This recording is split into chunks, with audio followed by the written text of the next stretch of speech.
मित्रांनो, हमजा हा शब्द आठवला की आपल्याला पाकिस्तान आठवतं. कारण पाकिस्तानमध्ये काही दिवसापासून हमजा हा शब्द मोठ्या प्रमाणात ट्रेंडिंगवर आहे.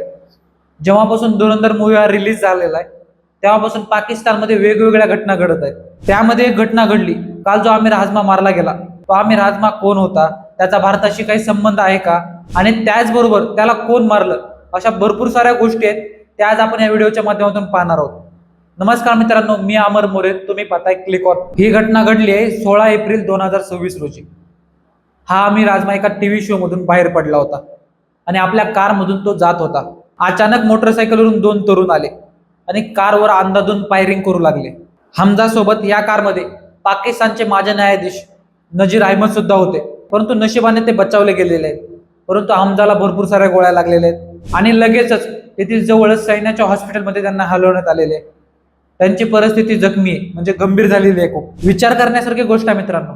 लाहोर मधील पिंडी स्टॉप सारख्या सिटीमध्ये दोन हल्लाखोर गोळ्या मारून जात आहेत आणि पोलिसाला त्याचा कद्यापि पत्ता सुद्धा लागलेला नाही. आणि जेथे गोळीबार झाला तेथूनच जवळ ISIचे सेंटर सुद्धा आहे.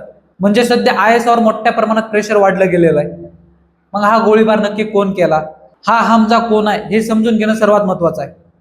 हा हमजा एक साधारण माणूस नव्हता मित्रांनो. तो लष्करी तैयबांच्या संघटनेचा एक संस्थापक होता. कारण ही संघटना उभा करण्यामध्ये याचा खूप मोठ्या प्रमाणात वाटा होता. आणि भारतामध्ये जेवढे काही दहशतवादी हल्ले झालेले आहेत त्यामध्ये याचा प्रत्यक्ष हात होताच. कारण या हमजाने भारतामध्ये जेवढे काही दहशतवादी हल्ले झालेले आहेत त्यावर मोठ्या प्रमाणात भाषणं सुद्धा केलेली होती. त्यामुळे भारत सरकारने याला हिट लिस्टवर सुद्धा ठेवला होता. जवळपास पाकिस्तानमध्ये एका वर्षभरात अनेक दहशतवाद्याचा खात्मा करण्यात आलेला आहे. त्यांना कोण मारतं, त्यांच्यामध्ये कोणाचा हात आहे हे अजूनही कद्यापि कोणाला माहीत झालेलं नाही. तर पाहूयात, धुरंधर मूवीचा आणि काल जो हमजा मारला गेलाय ह्यांचा काही संपर्क आहे का? कारण सध्या धुरंधर मूवी मोठ्या प्रमाणात ट्रेंड करत आहे आणि तेवढ्यातच एक हमजा मारला गेलेला आहे. त्यामुळे आता धुरंधर मूवीचा, भारताचा आणि काल मारला गेलेला हमजाचा काही संबंध आहे का पाहूयात. धुरंधर मूवीमुळे पाकिस्तानमधील दहशतवाद्याच्या मनात एक भीतीचं वातावरण निर्माण झालेलं आहे.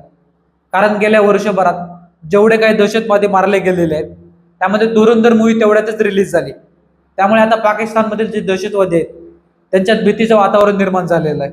भारतामध्ये आतापर्यंत जेवढे काही दहशतवादी हल्ले झालेले आहेत त्यामध्ये ज्या पाकिस्तानी दहशतवाद्याचा हात होता त्याला एक वर्षभरात मारलं गेलेलं आहे. याला क्लीन शिप स्ट्रॅटेजी असे म्हणतात.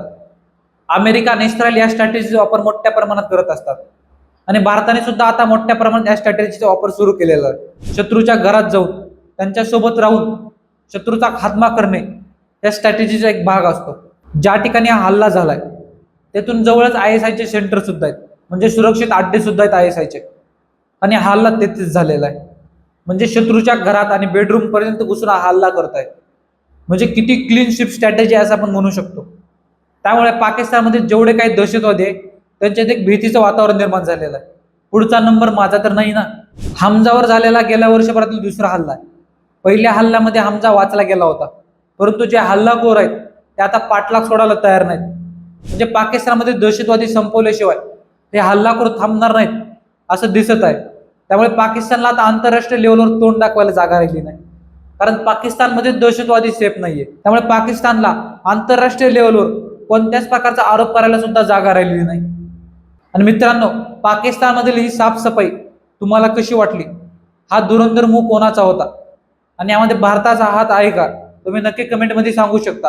जर व्हिडिओ आवडला असेल लाईक करा, शेअर करा आणि कमेंट करायला विसरू नका. धन्यवाद मित्रांनो.